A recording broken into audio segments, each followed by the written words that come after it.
Wonder walls equation. Wonder wall ने दो बड़े इंटरेस्टिंग चेंज किए थे, जो क्यों थे यह हमें समझना है, और कितने थे, कैसे थे, यह हमें समझना है। आइडियल गैस इक्वेशन हम लिख रहे हैं PV = nRT, और वंडर वॉल के अकॉर्डिंग अगर आप एक गैस सिस्टम को देखें तो मॉलिक्यूल्स होते हैं। यहां पर मॉलिक्यूल्स हमेशा मोशन करते रहते हैं, और मॉलिक्यूलर मोशन के कारण जब वो वॉल से कोलिजन करते हैं, और उस कोलिजन के कारण जो मोमेंटम चेंज होता है, जैसा कि आपने KTG में देखा है, तो उस मोमेंटम एक्सचेंज होने के कारण प्रेशर एक्सर्ट होता है। लेकिन रियल गैस के मॉलिक्यूल्स में अट्रैक्शन होता है। जब मॉलिक्यूल गैसेस सिस्टम में वॉल के अलावा सिस्टम में कहीं पर होता है, तो उसे चारों तरफ से इक्वल अट्रैक्शन मिलता है, तो नेट फोर्स उस पर 0 होता है।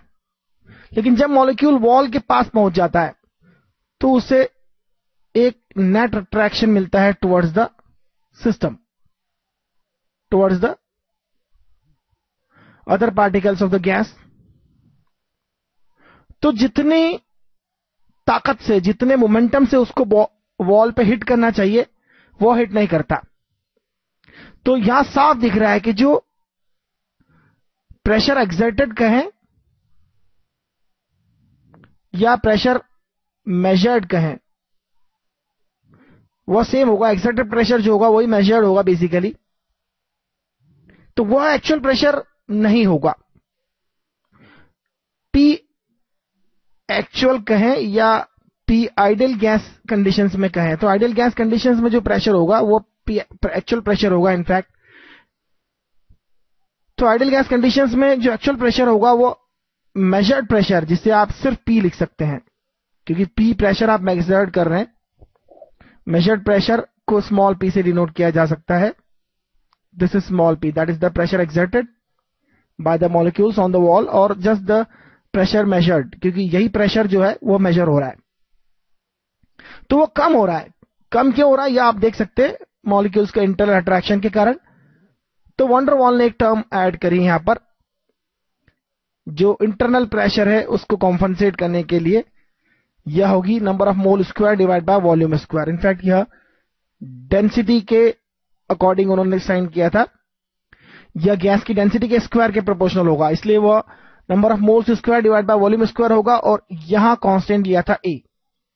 तो यह जो टर्म है वह इस प्रेशर, आइडियल गैस प्रेशर की टर्म से एक्सचेंज हो जाएगी। तो PV = nRT को अगर आप लिखेंगे तो आप measured pressure plus wonder wall का करेक्शन, वंडर वॉल ने कहा था कि इतना एक्सेस प्रेशर और होना चाहिए तो आइडियल प्रेशर होगा। और वॉल्यूम, वंडर वॉल ने वॉल्यूम के लिए V - NB लिया था। B क्यों? क्योंकि जो एक्चुअल वॉल्यूम है उसमें, वॉल्यूम जो कंटेनर है, वॉल्यूम ऑफ कंटेनर मैं कहूंगा, V is volume of container. लेकिन वॉल्यूम ऑफ कंटेनर में से आप मॉलिक्यूलर वॉल्यूम का जो इफेक्ट है उससे सब्ट्रैक्ट करेंगे, क्योंकि मॉलिक्यूल्स का वॉल्यूम जो है वो नेग्लिजिबल जरूर है, लेकिन जब स्मॉल वॉल्यूम्स होते हैं तो यह टर्म सिग्निफिकेंट हो जाती है, क्योंकि मॉलिक्यूल्स का अपना एक वॉल्यूम होता है। मॉलिक्यूल्स का अपना एक वॉल्यूम होता है जो नेग्लिजिबली स्मॉल होता है, लेकिन 0 नहीं लिया जा सकता। इसलिए उन्होंने एक्चुअल वॉल्यूम जो था, कंटेनर का जो वॉल्यूम था, उसमें से NB सब्ट्रैक्ट कर दिया, तो यह एक्चुअल वॉल्यूम जो था ऑक्यूपाइड बाय द गैस हो जाएगा। Hence this is the wonder wall equation. This is the wonder wall equation. This is PV nRT। n number of moles होता है, आप देख सकते हैं कहां कहां पर कितनी कितनी टर्म है। तो आगे हम देखते हैं वंडर वॉल गैस इक्वेशन से हमें A B में क्या रिलेशंस हैं, और क्रिटिकल पॉइंट देखते हैं। क्रिटिकल पॉइंट क्या होता है यह समझते हैं। तो उसके लिए हमें लिक्विफिकेशन ऑफ गैसेस को समझना होगा, गैसेस किस तरह से लिक्विफाई होती है और क्रिटिकल पॉइंट क्या होता है। उसी तरह से हम बॉयल पॉइंट भी समझने की कोशिश करेंगे, बॉयल पॉइंट क्या होता है। तो वंडर वॉल इक्वेशन आप देख चुके हैं। यहां पर बहुत सी चीजें बड़ी इंटरेस्टिंग है।